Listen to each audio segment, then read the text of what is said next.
SNX Marathi, Siddheshwar news express, सत्यासाठी SNX सोबत. दक्षिण सोलापूर पंचायत समितीचे माजी सभापती गुरुसिद्ध म्हेत्रे यांच्या मार्गदर्शनाखाली निघालेली पवित्र मंद्रुप ते श्रीशैल पदयात्रा तब्बल 26 दिवसांचा प्रवास पूर्ण करून पुन्हा मंद्रुपमध्ये दाखल झाली. 40 वर्षांची अखंड परंपरा जपत यंदाची पदयात्रा यशस्वीरित्या पूर्णत्वास पोहोचली असून भाविकांमध्ये आनंदाचे वातावरण आहे. श्री मल्लिकार्जुनांची पवित्र पालखी श्रीशैल दर्शन करून परतल्यानंतर मंद्रुप नगरीत आगमन झाले.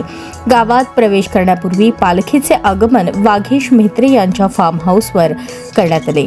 तिथून 26 मार्च 2026 रोजी सकाळी 8 वाजता भव्य दिव्य ग्रामप्रवेश मिरवणूक काढण्यात येणार आहे.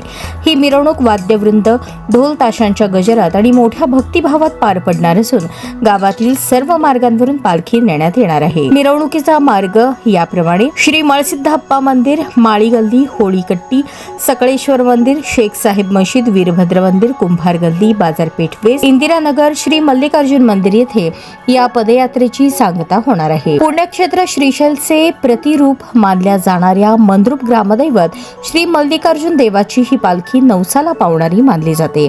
त्यामुळे या ग्रामप्रवेश मिरवणुकीसाठी मोठ्या संख्येने भाविकांनी उपस्थित राहावे असे आवाहन संयोजक गुरुसिद्ध म्हेत्रे यांनी केले आहे. सहकुटुंब सहपरिवार उपस्थित राहून मिरवणुकीत सहभागी व्हावे व श्रींचे तीर्थप्रसाद व आशीर्वाद घ्यावेत.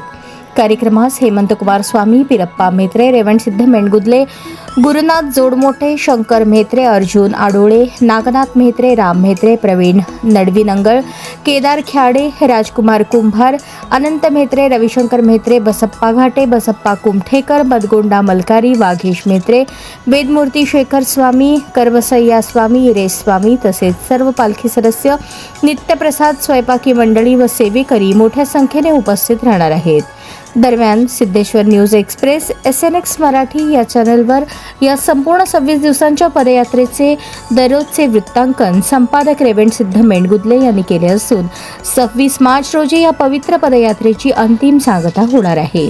श्रद्धा, परंपरा आणि भक्तीचा संगम असलेली ही मंद्रुप ते श्रीशैल पदयात्रा पुन्हा एकदा यशस्वीरित्या पूर्ण झाली आहे.